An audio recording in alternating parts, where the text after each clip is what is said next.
Hey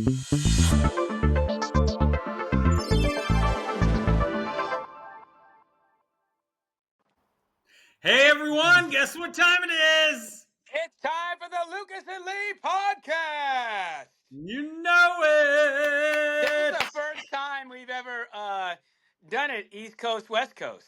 This is the first time we have ever done, you and I, remember we had my ex-girlfriend, the therapist, on, who did it split screen. But this is the But she was first still time on the West Coast, though. She was in the West Coast, or was she in Florida when that happened? She was in the West Coast. She was in the West. Okay, yeah. So she's this a West is the Coast. first time we've been bi-coastal, I think, ever. So This is it's the like first time the podcast has... yeah. I am totally... You're Biggie and I'm Tupac today. I am totally Biggie Smalling it today. 100% Biggie Smalls. I love it when they call me Big Papa. Yeah, so it's 100 degrees out here right now as I'm broadcasting from the backyard in Country Club right by Stockton Golf and Country. You know what I love about this time of year in the lovely state of Florida? It's monsoon season, which means in Central Florida, usually around 3 to 6 p.m. I'm in Orlando now in my because I have a timeshare in here in Orlando. So in Orlando, it's usually around 6. In Gainesville, to a T, it's always at 3 o'clock in the afternoon. But you can almost always guarantee about half an hour of showers that will definitely put you into a very deep nap. It's like clockwork. And after the showers are over, is it hotter or colder or the same? It depends. So in Gainesville, the clouds don't stick around; it gets hotter. But here in Orlando, today at least, the clouds are sticking around, and it stays a little chillier. That's good. That's good. I would love clouds right now. We have nothing but blue skies and sunshine here. No, I'm heartbroken for you guys out there in Cali. Heartbroken. Yeah, 100 degrees. 100 degrees today. 100 degrees. Lucas, we got a lot of very interesting topics. Interesting topics today. You know, there's so many gold diggers out there on the planet that it blows my mind. I talk to many friends, and they're always shocked when I tell them how many women ask me for money. Like, blatantly, just Kanye had it right when he said she ain't nothing but a gold digger. Yeah, I literally and it's always when I talk to my women friends, they're always like, "So these girls just ask you for money?" And I'm like, "Absolutely. They want money. They are asking for money, and they expect it." So last year, and if it hasn't become apparent by now to our faithful listeners, like the first 6 months of last year, if I could discuss all the dating disasters I had the first 6 months of last year, I mean, honestly, it could probably be a made-for-TV movie that stars on Lifetime. You should sell the story to somebody. You really should sell the story. I should sell the story of my dating disasters from the first 6 months of last year. But there was this one. We totally hit her. She was about, and I know this goes contrary to what we discussed the last podcast, but she was a good 15 years younger than me, which obviously taught me a lesson. But she was also very hot though too. She was hot. She was pretty. Yeah, she was a smoke show.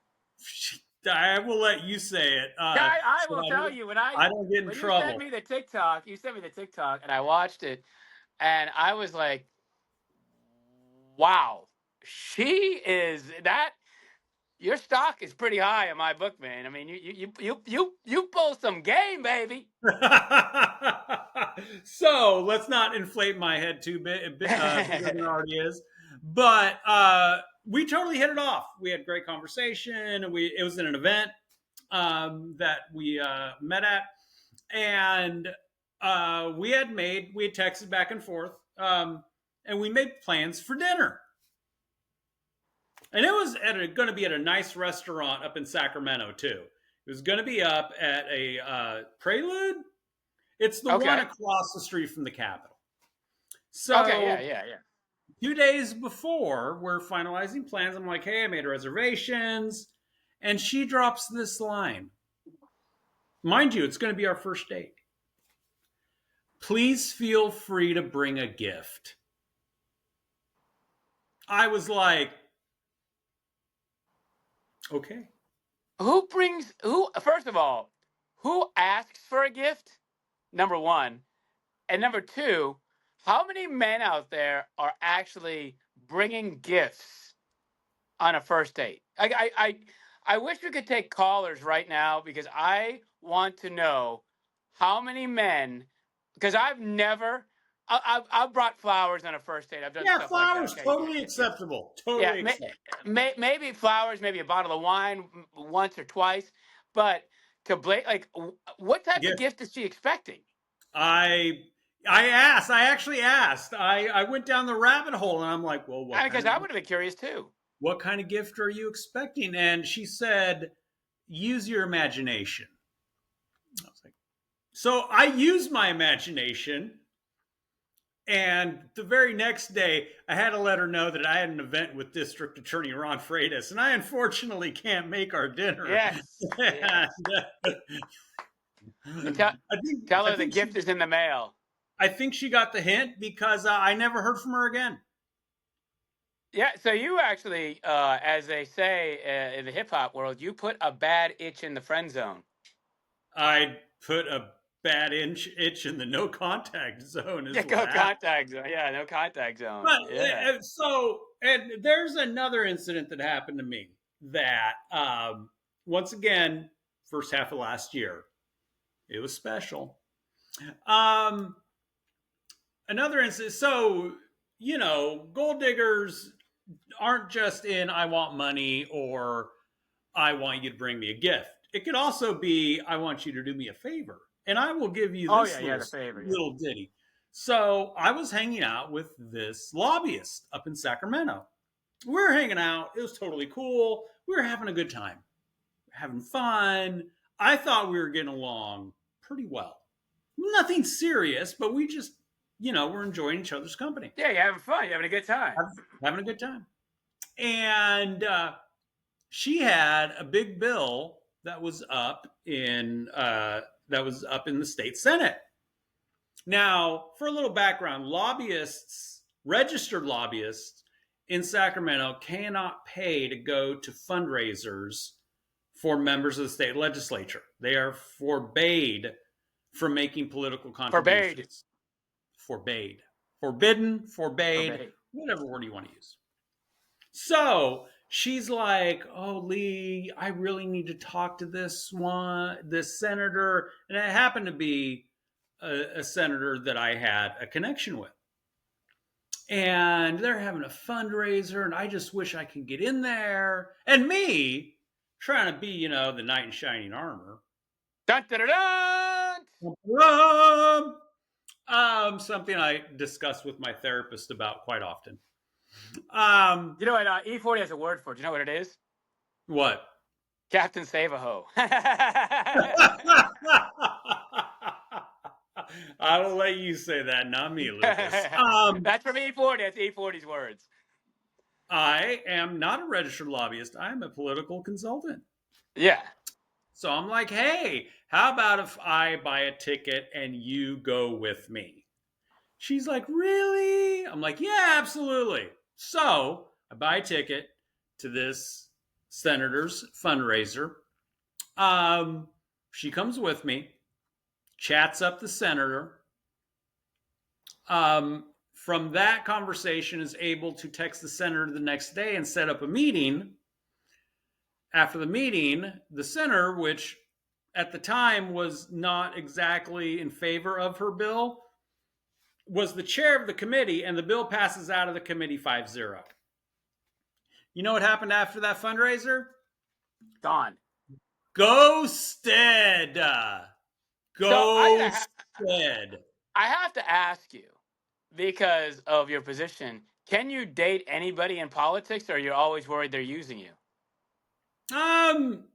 Lesson learned. And I really never dated anyone in politics. This is the first time I had actually gone out like on a date or whatever with someone that was in my line of work. More often than not, they're not. Um, for a variety of reasons. One being Lee doesn't like to bring his work home with him. Yeah, exactly. Yeah. Um, but um, but yeah, it was just like silence, and I didn't hear from her for 2 weeks. Bill passed out a committee. I was like, hey, congrats. Nothing. No, nothing. Oh, you said congrats, and she still didn't respond. Yeah, yeah, yeah. Uh-huh. Yeah. So So, did you ever finally, talk to her again? I texted her. I was like, hey, and I just said, I laid it all out. What you did wasn't cool. What you did was not cool. Um, I'm a big boy. If you're not interested, you should just say so. But this whole silent treatment, especially the timing of it, and I got this, Yeah. text back saying you didn't deserve that, and I do what I always do, and I just threw myself into work, and all as I was reading that, all I heard was Charlie Brown's teacher. Wah, wah, wah, wah, wah, wah. I mean, you got caught. You got caught in the fact that you saw an opportunity. And honestly, credit to her. She saw an opportunity to get what she needed to get done and took it.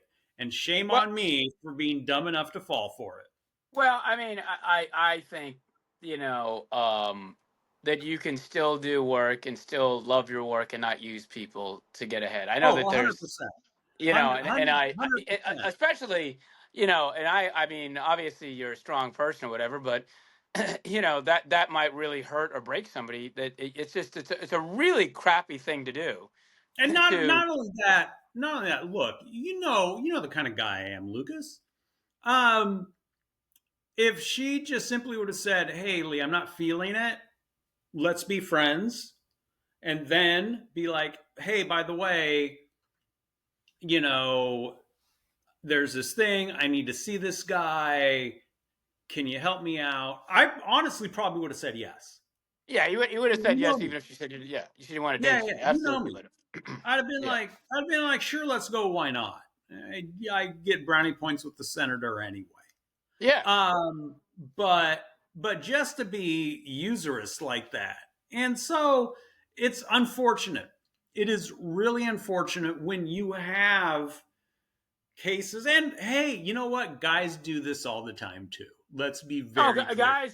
guys do.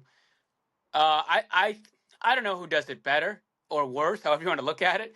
Um, Guys use women for other things, and women use men for things, and it's in this day and age in the dating world. It's really hard if you have success as a man or if you have beauty as a woman to know or I mean, it's almost like you're taking a chance to date somebody that the guy's just using you for sex, or if you're a man, you're successful, the woman's just using you for your success. Oh It's no, it's hard. the amount of times I have heard that guys have either dated a woman or stayed with a woman because they needed a place to stay. Oh Because they yeah, needed a place to stay. those are the losers. There's a lot of loser men out there that like have no job, have nothing going for them, and they're just looking for a handout. And you you should not, if you're a woman, don't let a guy move in with you. If you meet him a month later, don't let him move in. No, If he no, doesn't have a home no, address, don't do it. no. If he doesn't have a home No, address, don't do it. you can't be dating for 2 weeks and then say, oh, hey, and then he comes up, oh, hey, how about I just move in? Or the sneaky move in. The sneaky move in He just where, starts spending he nights. Yeah, starts to leave some clothes there. There's a yeah. toothbrush. All of a sudden, hey, why do I need to move out? I just got all my stuff here anyway. Make sure the guy you're dating has a solid work history, and make sure that he has an address. Yes, yes. You want to see some tax returns or some W 2s or some confirmation that he has a job and that he has a home. Like, I don't Yes. know, maybe a mortgage statement. Hey, there we go. Or hey, here's Yeah. my rental payment from last month. Here's the thing that blows me away is that there are men out there that get angry if a woman says that they're looking for a guy that has a good job. I completely get that because one of the reasons why you look for a guy with a good job is so you know he's not using you as a place to stay, number one, or a meal ticket or money. It's why you should look for a guy that has a good job. Just like if you're a man, you should look for a woman who's stable and has a stable life Yeah, going I on. mean, I've made There's it. nothing wrong with that. We've talked about it on here, and I've made it very clear that if I'm going to date a woman, it's college degree or higher, and Yeah. that's a hard and fast. That is just a hard and fast for me, and it's not me being snobby. It's not me being a jerk. It is she's more often than not stable, and B, I need to have someone that I can have a conversation with. I need to have someone that I Yes. can talk to, and it's not just looks and sex.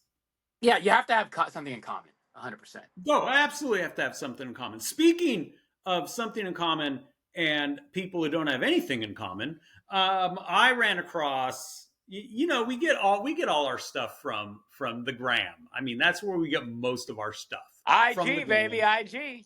IG. So David Geffen, big Hollywood mogul guy, and his partner, his husband. I don't know if they were actually like married. Yeah, I think they were. So Yeah, David they were Geffen. legally married. They were Yeah, they legally were legal. married. Okay, David Geffen is 72 years old. His partner is 32. No, Geffen's 74. His partner is 32. Yeah. And they are now getting a very nasty divorce. Very nasty divorce. That's such a surprise. The fact that he's in his 70s and he's in his 30s. That's a shocker that they're getting divorced. I noticed the facetiousness in your voice when you say that, Such a Lucas. shocker. Such a Um, shocker. and so it introduced us to a new word that I'd never heard of called hypergammy. Now, hypergammy apparently is when you marry someone that is above your financial or social class. Um, and they have websites for it, as we are very well aware. They met on seeking.com, which I guess a while ago used to be called seekingarrangement.com. And there was another website that Dr. Phil had on his show once, sugardaddies.com. So Sugar these are daddies. these are these are websites. If you're broke or you're rich, you can go on those sites and date either up or date down. Yes. And let's be very clear. There is nothing wrong. If it happens organically, there is nothing wrong of dating up or dating down, class wise or financially. And I will use myself as an example with my ex wife. Now, look, I do well for myself, six figures, but my wife, ex wife, was an executive at Facebook with stock options. I had spending money is what my salary was, but that was organic. We met organically, um, and Organically, organic. organically. I see what you did there. I see what you did Yeah. there. Um, and so, and I was okay with that. She was okay with that, and it didn't. The disparity on how much we made was not a actually had didn't affect our relationship in any way, shape, or form, except for the one she hated me in political mode. She absolutely hated me in political mode Well, when because you're in political mode, you're like when Tom Brady's in football mode. It's, I, when you're the I GOAT at what you do. That's what people don't understand when you get into a relationship with somebody with drive. When you get in a relationship with somebody with drive and they're at the top of the food chain in their industry, whether it's sports, music, politics, CEOs, business, whatever, that person, when they're in their mode, like Tom Brady football mode, it's they're a different person and it's a different breed because it's in order to be the best she you have to put in the work. she literally saw me frothing at the mouth in campaign mode. Yeah. And she literally said I should just quit politics and go work at Starbucks so I could at least bring us home free coffee. I laughed. I thought she was joking, and she's like, "No, I'm very serious. Well, Just let me ask you this though, as a human being, person to person, because I know you're a very driven person. You've got degrees, you know, you've gone to great colleges and stuff. You've had a great career. Could you step back and be a barista and be happy? no. And that's You nothing couldn't do it. against baristas. No, Nothing because against baristas. I think I at this point, I don't know. I mean, I've never done it, but I think I could if a girl asked me and said, "Hey, I'm going to hold it down. You can be a barista." I think I could be a happy barista. Also, I 100% believe I would screw up everyone's drink order. I'm just Yeah. telling you right now. Those baristas are probably way more talented than I am at what they do. So there's no shot of you becoming a barista. There is no shot of me becoming a barista. Sugar mama or not, no shot whatsoever. Um, but that's I'm just using that as an example because look, we met organically. It was on a regular dating site that we met. But those that go on seeking.com or sugardaddy.com and then surprise, it doesn't work out at the end. And I was reading through the story, and the 32-year-old was like shocked that David Geffen would parade him around like a piece of meat and a trophy. I'm like, dude, come on. Come on. Why do you think he was interested in you? You were young, you were cute, and you wouldn't say no. I mean, Yes, that's why really? that when old people are dating young men or young women, they're doing it because they want to show off that they have a trophy. It's a trophy. How about older guys who date younger women, like, let's say 20, 25 years younger than them? Like Lucas. Jeff Bezos? No, I'm talking about you, Lucas. Oh,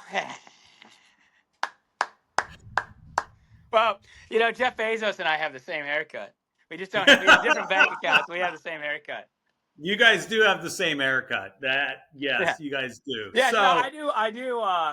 I think, and this is my opinion, to talk a little bit about the dating world. I think that, like you said earlier, you have to date people that you have something in common with. And yes. I am a younger, immature person. And I think that my mentality is that of a 30-year-old and not really of a 53-year-old. The Eagles once sang a song about about a sugar daddy sugar baby relationship. For those of you who remember, Lying Eyes Oh, I love that song. is exactly about that kind of relationship. Younger woman married an older guy, and she's out sneaking around on the older guy because the older guy's all old and crinkly and whatnot. So, You can't um, hide your lying eyes. That's a great song. Eagles are just a way underrated band. I mean, Oh, I love. they're one of the greatest bands of all time by far. I was Easy. actually in my car. The fact that you brought up Lion Eyes now it sends me into a tailspin because I was listening to one of these nights the other day and I was like, that's the best song by the Eagles, but Lion Eyes could be. You know what the best song by the Eagles is? It is one of my go-to karaoke songs. Is Right it up Hotel there. California? Right up there. No, no, no. Right up there with Friends in Low Places That's a and great one too by Garth Brooks. What's Up by Four Non Blondes. I totally rock Yep. that on karaoke. Oh, that's a great song too. Long Run. Long Oh, Run Long is Run. one Yep. of my yes. That is one of my go-to karaoke songs, and I rock that thing. And I that was even their got a little. final album before the breakup. There's a I Long even Run. have They a broke little up. Texas twang come out when I'm singing that one. Mm-hmm. True Yeah, story. that. True story. Yep, those are great songs. And Okay. uh, Shifting from dating to sports as we always do, but still ripping on Lucas because that is the theme of this section. So Lucas, I saw a Facebook post by you the other day. yes, it was the Little League World Series was on. I was dialed You in. were you were super excited about watching a bunch of 12-year-olds on ESPN, and I just got to ask, Did you or did you not have money on San Mateo beating the Southern California team? Because you were way too excited about that Little League World Series regional game. Yeah, well, I got the Prize Picks app on my phone, and I was all about Menlo Park. Jim Degoni was the one that gave me quote unquote inside information. The great Jim Degoni. He said he played for that team, the Alpine team out of Menlo Park. He played for him. That was his Little League team, and he said it's a lock, and there's no way that Menlo Park will lose to Fullerton.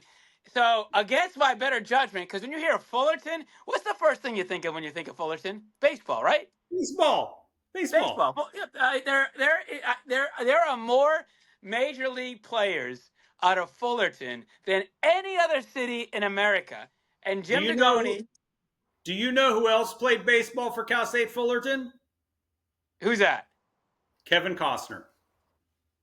Kevin Costner was on Cal State Fullerton? He played ball for Cal State Fullerton. Yes, he did. That's unbelievable. There That's you great. go.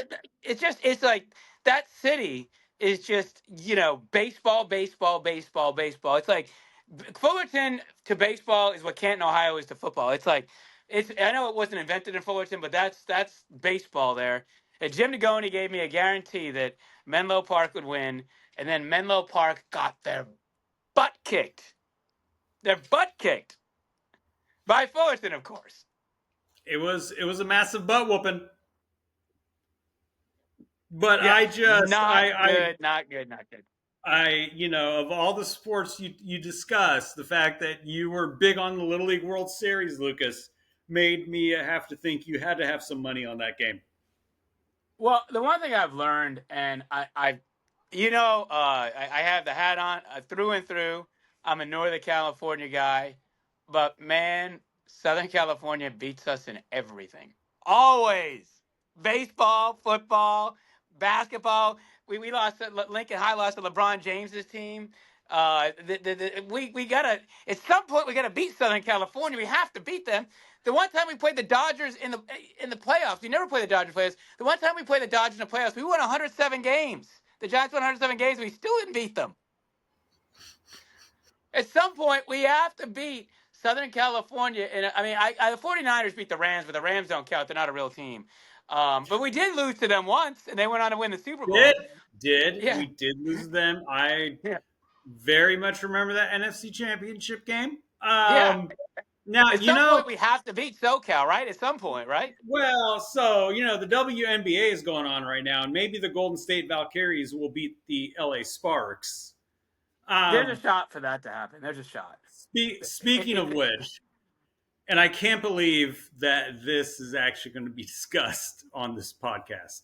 Yeah, I didn't And even know if those words are allowed, but hey, we're gonna say them. well, we're about to go where no Lucas and Lee podcast has gone before.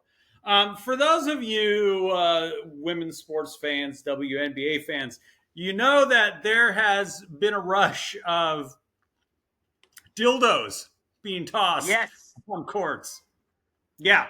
And at first, we all thought, hey, it's immature people. They're targeting them because they're women. Nope, nope, nope, nope, nope, nope. So apparently there is a meme coin, a Bitcoin, some sort of coin, cryptocurrency. That thing where if you're on a dating app and someone connects with you right away and sends you like one message and then says, "Hey, can I talk to you about cryptocurrency?" Those Oh kind of yeah, people. yeah, Yeah, yeah, yeah. yeah. There is apparently a meme coin called Green Dildo, and that's Mm. why all of the dildos that have been tossed on the court have been green. They have come forward and said that this is to bring awareness without having to pay some influencers to the green dildo meme coin. Do you want to hear the funniest tweet or X that I saw this week about the green Go, dildos? go for it. So there's been 6 green dildos that have been thrown on WNBA courts, and it says so far this year, there's been 6 green dildos thrown on NBA courts, and Jazz Chisholm only hit 2 home runs in the home run derby.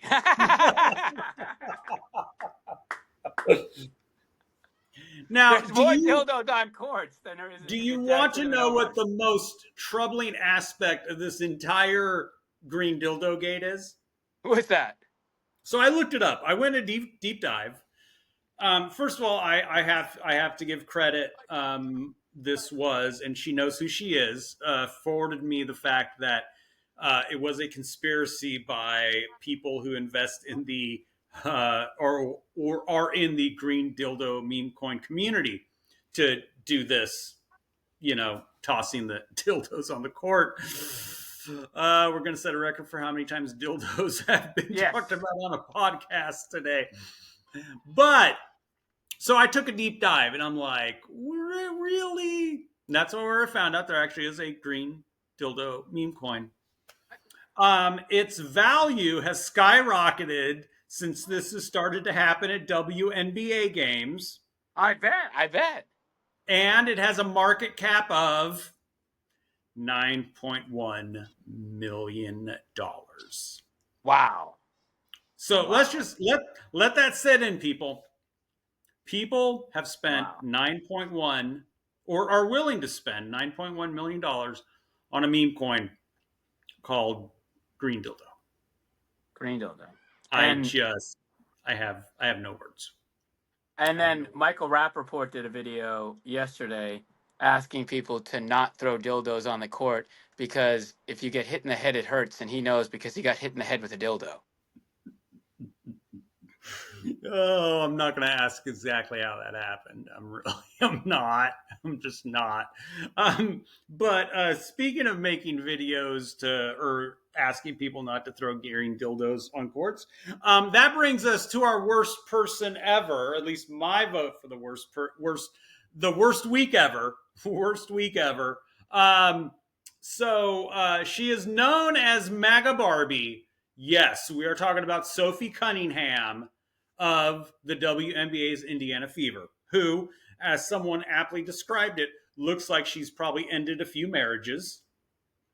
But she went on X and said, please stop throwing dildos on the court. You may hurt someone. Who was the next person to get smacked with a green dildo? Yeah, it was Sophie Cunningham. And we unfortunately, looks like we lost Lucas. But Sophie Cunningham, MAGA Barbie, you get the worst week ever for, getting smacked with a green dildo on the court. Everyone, thank you once again. It's been a great week. We will see you on the flip side.